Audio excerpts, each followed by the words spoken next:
let's look at the 5 equations for linear motion. We're going to first start out by looking at distance. The unit for distance is the meter, and the unit for time is the second.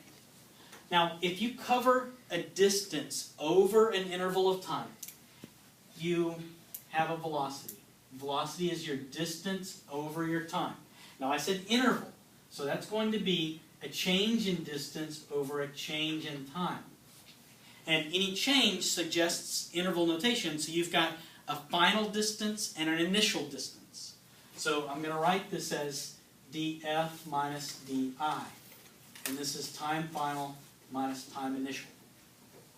Now, this is for constant velocity. So you're traveling at a constant speed.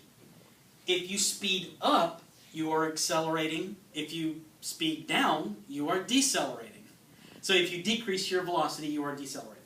So acceleration is a changing velocity. So acceleration is velocity over time, which is a change in velocity over a change in time, which is Vf minus Vi over Tf minus Ti. Now, we looked at the units for distance, we looked at the units for time.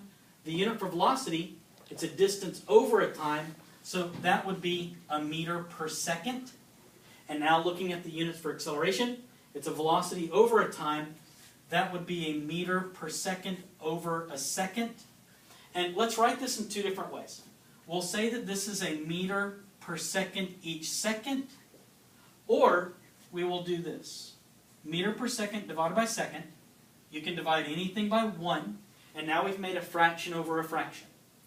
In order to make sense of this, we take, when you divide 2 fractions, you flip and multiply, and now it's meter times 1, which is meters, second times seconds, which is seconds squared.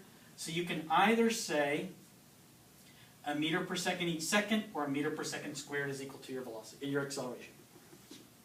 All right, now let's look at this acceleration equation. Acceleration is equal to Vf minus Vi over Tf minus Ti. Your initial time is almost always equal to 0. So I will put this 0.